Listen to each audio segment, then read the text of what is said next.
मंगलवार के दिन रूस ने अपनी पहली कोरोना वैक्सीन का रजिस्ट्रेशन करवा लिया है। रूसी नागरिकों में इस वैक्सीन के बनने के बाद उत्साह भी है कि कहीं ना कहीं कोरोना से जंग जीतनी अब आसान होगी। इस वैक्सीन को नाम दिया गया है स्पुतनिक वी, जिसे सबसे पहले रूसी राष्ट्रपति पुतिन की बेटी को दिया गया। अब सवाल ये उठता है कि रूस की स्पुतनिक वी क्या भारत में भी आएगी? क्या भारतीय लोगों को भी रूस की बनाई इस वैक्सीन का फायदा मिलेगा? कैसा है इस वैक्सीन पर भारत का रुख?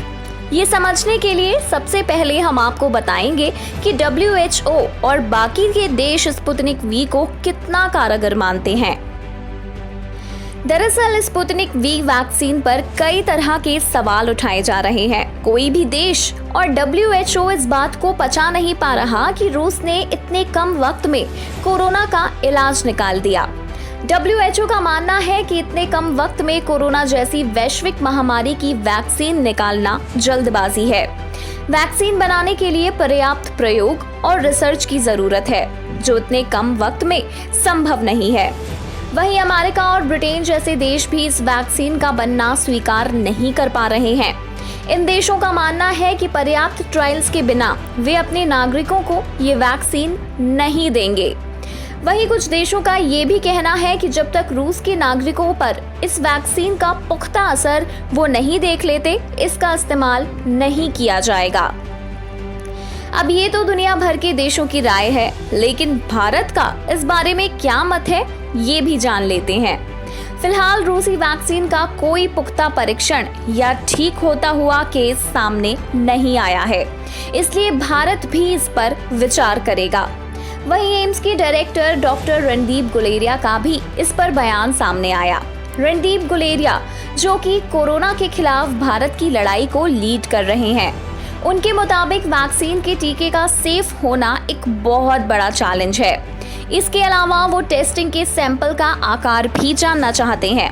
यदि सुरक्षा के इन मानकों पर स्पुतनिक वी खरी उतरती है, तो इसे भारत लाने पर भी विचार किया जा सकता है।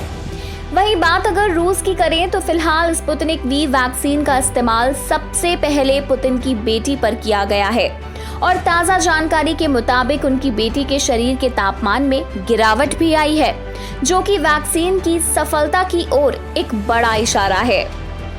इसी के साथ रूस में ये वैक्सीन लगाने की प्राथमिकता कोरोना वॉरियर्स और वरिष्ठ नागरिकों को दी जाएगी, जिसका सारा खर्चा पुतिन सरकार ही उठाने वाली है।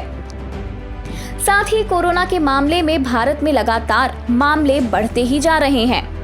बीते दिन कोरोना के मरीजों की संख्या 23 लाख के पार हो गई। वहीं 24 घंटे में 60,961 मामले सामने आ चुके हैं। भारत में बढ़ते कोरोना संक्रमण का मामला वाकई दिन ब दिन गंभीर होता जा रहा है। फिलहाल रूसी राष्ट्रपति पुतिन के देश के नागरिकों को कोरोना वैक्सीन स्पुतनिक वी से कितना आराम मिल पाता है, इस पर दुनिया भर के देश की उम्मीदें और निगाहें टिकी रहेंगी। ताज़ा जानकारी और न्यूज़ के लिए सब्सक्राइब, शेयर और कमेंट करें AIV न्यूज़ पर। साथ ही बेल आइकन दबाना ना भूलें।